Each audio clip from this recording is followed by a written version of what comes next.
የሜዲትራኒያን ባህር ማዕበል በዝምታ በሚዋልልበት በዚያ ጨለማ ሌሊት የዓለምን የፖለቲካና የወታደራዊ ሚዛን ለዘላለም የሚቀይር እጅግ ረቂቅና አደገኛ ድርጊት እየተፈጸመ ነበር። ዘመኑ 1968 ዓ.ም ነው። ቀዝቃዛው ጦርነት ዓለምን በሁለት ጎራ ከፍሎ በሚያፋጠጥበት በዚያ ወቅት የኒኩለር ቴክኖሎጂ ባለቤት መሆን የህልውና የኃያልነትና የክብር መለኪያ ነው። በዚህ በከረረ የዓለም መድረክ ላይ በጠላቶቿ ተከባ የነበረችውና ገና አዲስ የተመሰረተችው ሀገር ህልውናዋን ለማረጋገጥ አንድ የመጨረሻና ማንም ሊደፍረው የማይችለው ሚስጥራዊ ካርድ ትፈልግ ነበር። ያ ካርድ ወደር የማይገኝለት አውዳሚ ጦር መሳሪያ ነበር። ነገር ግን ይህንን የጥፋትም ሆነ የህልውና መሳሪያ ለመስራት አንድ ወሳኝ የሆነ ጥሬ ዕቃ ያስፈልጋል። እርሱም ዩራኒየም የተባለው እጅግ አደገኛና ውድ ማዕድን ነበር። ከ1967ቱ የ6 ቀናት ጦርነት በኋላ የፈረንሳይ መንግስት ጥብቅ የጦር መሳሪያና የቴክኖሎጂ ማዕቀብን ጥሎ ነበር። ቀደም ሲል በበረሃ ውስጥ የተገነባውን ግዙፍ የኒኩለር ማብለያ በመገንባት ሂደት ውስጥ ዋነኛ አጋር የነበረችው ፈረንሳይ ፊቷን ስታዞር ማብለያው ያለ ምግብ እንደተነፈገ ግዙፍ አውሬ ቆሞ ቀረ። ባለስልጣናቱ በከፍተኛ ጭንቀት ውስጥ ወደቁ። በዓለም አቀፍ ደረጃ የዚህ ማዕድን ንግድ እጅግ ጥብቅ በሆነ የቁጥጥር ስርዓት ውስጥ የሚያልፍ በመሆኑ በይፋ መግዛት ፈጽሞ የማይታሰብ ህልም ነበር። በይፋ መግዛት ካልተቻለ ብቸኛው አማራጭ ሊሆን የሚችለው አንድና አንድ ብቻ ነው፣ መስረቅ። ይህ ደግሞ በታሪክ ታይቶም ሆነ ተሰምቶ የማይታወቅ እብደት ነው። 200 ቶን የሚመዝን አደገኛ ማዕድንን እጅግ ጥብቅ የደህንነት ቁጥጥር ካለበት የአውሮፓ ምድር የዓለም አቀፉን ማህበረሰብ አይን በማሳወር እንዴት መስረቅ ይቻላል? ይህንን ጥያቄ መመለስ የሚችለው አንድ ተቋም ብቻ ነበር። የማይቻለውን በሚቻለውና በረቂቅ ተግባራቱ አቻ የማይገኝለት የስለላ ተቋሙ ሞሳድ። ይህ ሚስጥራዊ ተልዕኮ የድርጅቱን የረዥም ጊዜ ማሰብ የማቀድና የመተግበር አቅም በሚገባ የሚያሳይ ነው። ከፍተኛ የስለላ ኃላፊዎች በሚስጥራዊ ቢሮአቸው ውስጥ ተሰብስበው አንድ አስገራሚ እቅድ ነደፉ። ማዕድኑን በጠመንጃ ኃይል አሊያም በግልጽ የባህር ላይ ዘረፋ መውሰድ አይቻልም፣ ምክንያቱም ይህ ተግባር ዓለም አቀፍ ጦርነትን ሊቀሰቅስ ይችላል። ስለዚህ ስርቆቱ በህጋዊ ሽፋን የተፈጸመ ማንም ሰው ወንጀል መፈጸሙን እንኳን እስከሚቀጥሉት በርካታ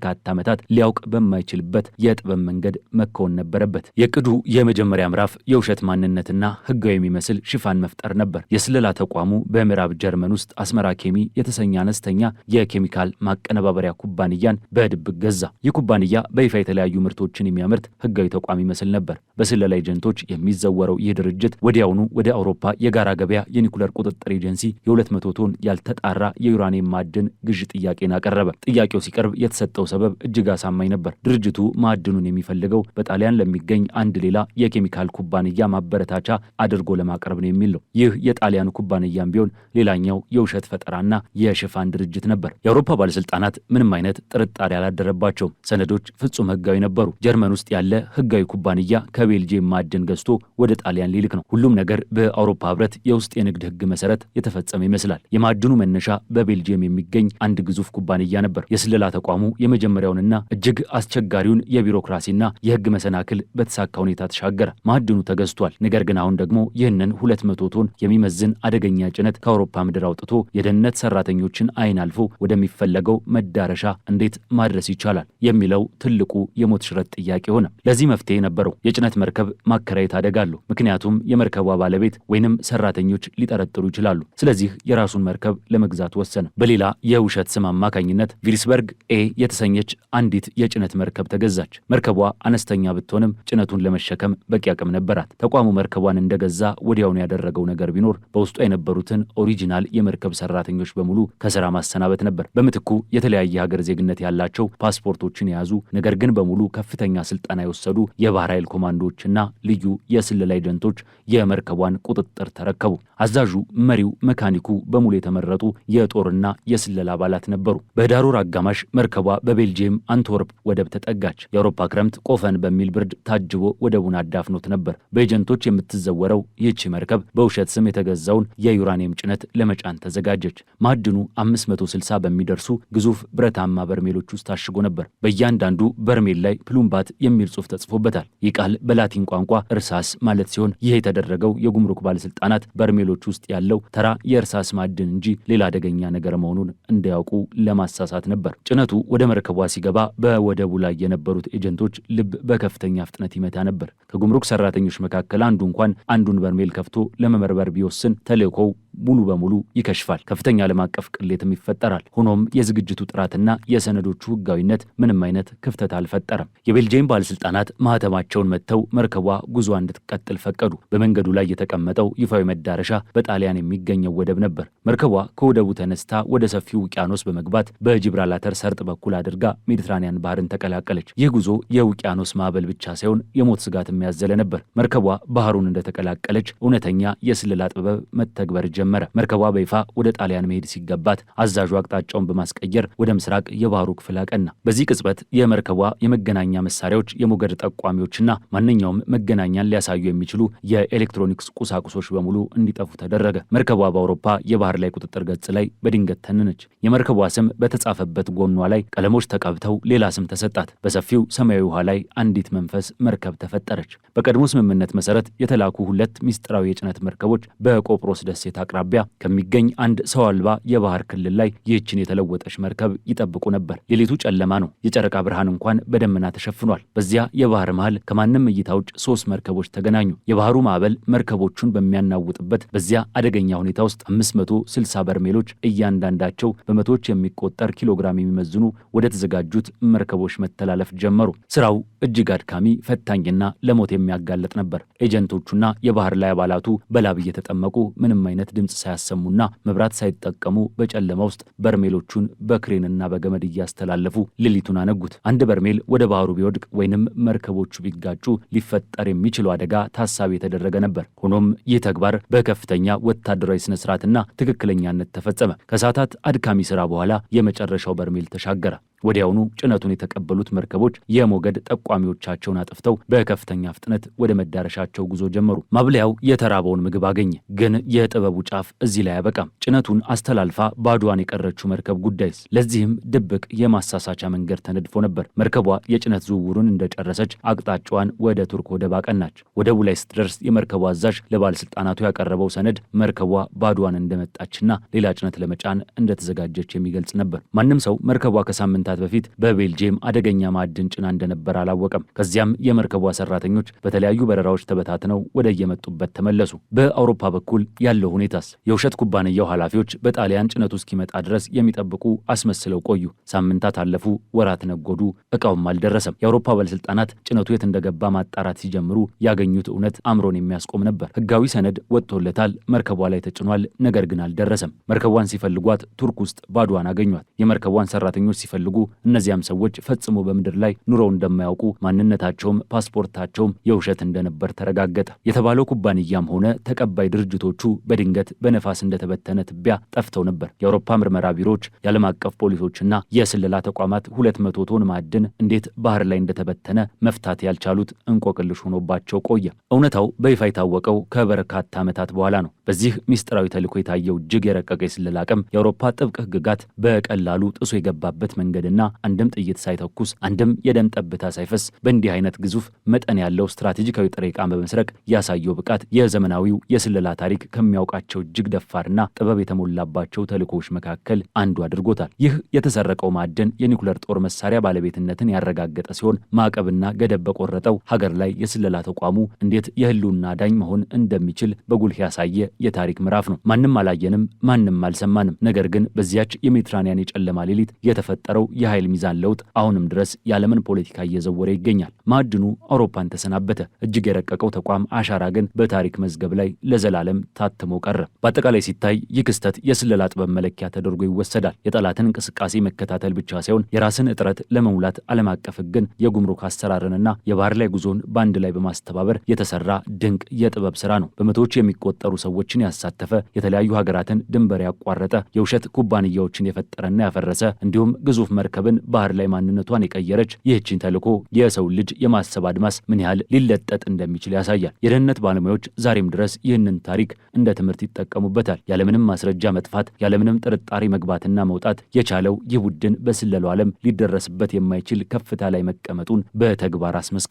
የባህሩ ሞገድ ሚስጥሩን ውጦ ዝም ቢልም የድርጊቱ ውጤት ግን በዓለም አቀፍ መድረክ ላይ ጮክ ብሎ እየተናገረ ይገኛል። የጥንካሬ የድፍረትና የረቂቅ አእምሮ ውጤት ሊፈጠር የማይቻል የሚመስለውን ነገር ሁሉ ሁሉ እንዴት እውን ሊሆን እንደሚችል ይህ ታሪካዊ ክስተት ሕያው ምስክር ሆኖ ይቀጥላል። የጭነት መርከቦቹ በከፍተኛ ጥንቃቄና የሬዲዮ ዝምታ ውስጥ ሆነው በሀገሪቱ ሰሜናዊ ወደብ ሲረግጡ ሌላኛውና እጅግ ወሳኙ የሚስጥር ምዕራፍ ተጀመረ።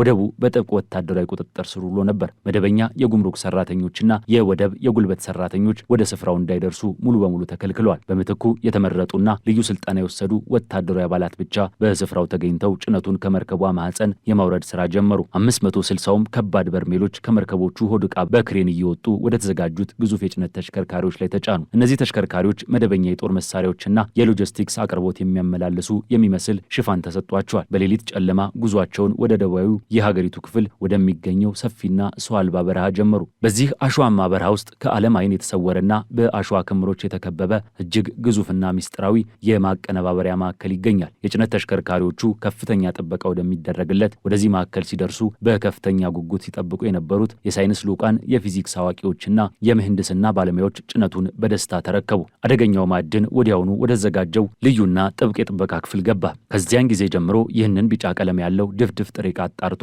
አበልጽጎና አቀነባብሮ ወደ ተፈላጊው አውዳሚ የጦር መሳሪያነት የመቀየር አድካሚና ውስብስብ ሳይንሳዊ ሂደት ሌሊትና ቀን ያለ ረፍት ቀጠለ። የሳይንስ ሊቃውንቱ የውጭ ሀገራት የቴክኖሎጂ እርዳታን መቋረጥን ተከትሎ የተፈጠረውን ክፍተት ለመሙላትና የሀገሪቱን ሕልውና ለዘላለም ለማረጋገጥ ሲሉ ያለምንም የውጭ ድጋፍ የራሳቸውን ረቂቅ አቅም በመጠቀም የማይቻለው እንዲቻል አደረጉ። በሌላኛው የዓለም ክፍል ማለትም በአውሮፓ የነበረው ሁኔታ ግን እጅግ አስቂኝ፣ አስደንጋጭና አሳፋሪ ነበር። የአውሮፓ የጋራ ገበያ ቁጥጥር ኤጀንሲ ከፍተኛ ባለስልጣናትና የምርመራ ባለሙያዎች ግዙፉ ጭነት መጥፋቱን ሲያረጋግጡ መጀመሪያ ላይ የተሰማቸው ስሜት ግራ መጋባትና ክህደት ነበር። እንዴት እንዲህ ያለ ከባድ አደገኛና ከፍተኛ ቁጥጥር የሚደረግበት ጭነት እንደ ጤዛ ሊተን ይችላል ብለው ራሳቸውን ደጋግመው ጠየቁ። ወዲያውኑ ሰፊና ጥብቅ ዓለም አቀፍ ምርመራን ጀመሩ። ከፍተኛ መርማሪዎች ወደ ጀርመን አምርተው ጭነቱን ገዛ የተባለውን የኬሚካል ኩባንያ ቢሮ በድንገት ሲበረብሩ ያገኙት ነገር ባዶ ክፍሎችን፣ የተቆረጡ የስልክ መስመሮችንና የተተዉ ጥቂት አሮጌ የቢሮ ዕቃዎችን ብቻ ነበር። የድርጅቱ ባለቤቶች የተባሉት ሰዎች ፎቶግራፍ፣ አሻራ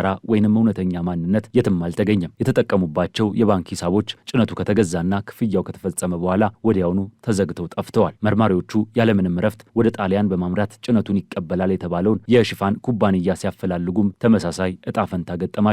አድራሻቸው የውሸት ነበር። የተሰጠው የስልክ ቁጥርም የሌላ ምንም የማይታወቅ ተራ ግለሰብ መኖሪያ ቤት ሆኖ ተገኘ። ባዶዋን የተገኘችው የጭነት መርከብ ጉዳይ ለማጣራት የተሰበሰቡት ባለሙያዎችም ቢሆኑ መርከቧን የሸጡት የላይቤሪያ ባለስልጣናት ጋር ሲገናኙ ገዢዎቹ ሕጋዊ የሚመስሉ ነገር ግን ፈጽሞ የሌሉ ሰነዶችን ያቀረቡ የተዋጣላቸው አጭበርባሪዎች መሆናቸውን ተረዱ። ከመርከቡ አዛዥ ጀምሮ እስከ ተራው መርከበኛ ድረስ ያቀረቧቸው የጉዞ ሰነዶችና ፓስፖርቶች በሙሉ በከፍተኛ የጥበብ ደረጃ የተሰሩ የውሸት ሰነዶች መሆናቸውን በፎረንሲክ ባለሙያዎች ተረጋገጠ። ይህ ሁሉ ሲሆን የአውሮፓ የስለላ ተቋማትና የደህንነት ኃይሎች እርስ በርሳቸው ጣት ከመጠቋቋም ስህተቱን ወደ ሌላኛው ከመግፋትና በዓለም አቀፍ መድረክ ከመዋረድ ውጭ ምንም ማድረግ አልቻሉም። የስለላ ተቋሙ ይህንን ግዙፍ ተልዕኮ የፈጸመው ያለምንም ማስረጃና አሻራ በመሆኑ የዓለም አቀፉ ማህበረሰብ ተገቢውን ሕጋዊም ሆነ ወታደራዊ እርምጃ መውሰድ አልቻለም። የትኛውም ሀገር ቢሆን በእርግጠኝነት እጃችሁ አለበት ብሎ በይፋ ለመክሰስ የሚያስችል አንድም ፍርፋሪ የሕግ ማስረጃ አልነበረውም። ይህ ሁኔታ የስለላ ተቋሙን ሊደረስበት የማይችል ሕግጋትን የሚበጥስና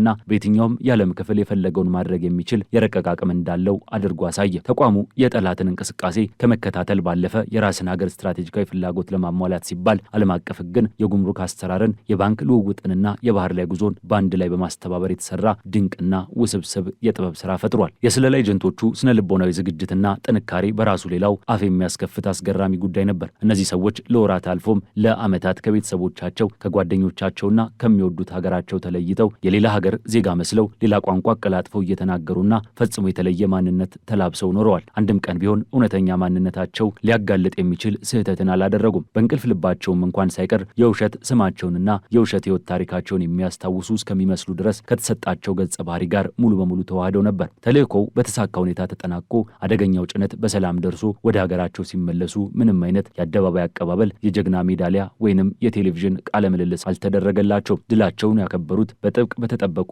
የምድር ቤት ክፍሎች ውስጥ ከጥቂት ከፍተኛ የስለላ ኃላፊዎች ጋር አንድ ብርጭቆ መጠጥ በማንሳት ብቻ ነበር። ማንም ተራ ዜጋ ስማቸውን አያውቅም። ማንም ሰው ፊታቸውን አላየም። ክብራቸው፣ ኩራታቸውና ሽልማታቸው ያለው በፈጸሙት ድርጊት ጥራትና ባዳኑት የሀገር ህልውና ላይ ብቻ ነበር። ይህ ጸጥተኛ ጀግንነት የተቋሙ መገለጫ ሆኖ አገልግሏል። በዚህ የረቀቀ ኦፕሬሽን ምክንያት በዓለም አቀፍ የባህር ላይ ጉዞ፣ የጉምሩክ ቁጥጥርና አደገኛ ማዕድን ዝውውር ህጎች ላይ ጥልቅና ፈጣን መነቃቃት ተፈጠረ። የጠፋው ጭነት ክስተት ቀስ በቀስ ሚስጥሩ ሲገለጥ ዓለም አቀፉ አቀፉ የቁጥጥር ኤጀንሲዎች አሰራራቸውን ሙሉ በሙሉ ለመቀየርና ለማዘመን ተገደዱ። ከዚህ ቀደም በወረቀት ላይ ብቻ ይመሰረት የነበረው የቁጥጥር ስርዓት ምን ያህል በቀላሉ ሊጭበረበር እንደሚችል በተግባር ስለታየ ወደ አውቶማቲክና የኤሌክትሮኒክስ መከታተያ ስርዓት እንዲሸጋገር ሆነ። ማንኛውም አደገኛ ጭነት ከአንድ ቦታ ወደ ሌላ ቦታ ሲንቀሳቀስ ጥብቅ የሳተላይት ክትትል እንዲደረግበት፣ የመርከብ ሰራተኞች የጀርባ ታሪክ በከፍተኛ ደረጃ እንዲመረመርና የገዢ ኩባንያዎች ህጋዊነት በአካል ተገኝቶ እንዲረጋገጥ የሚጠይቁ አዳዲስና እጅግ ጥብቅ ህጎች ወጡ። ሆኖም እነዚህ ሁሉ የጥንቃቄ እርምጃዎች የመጡት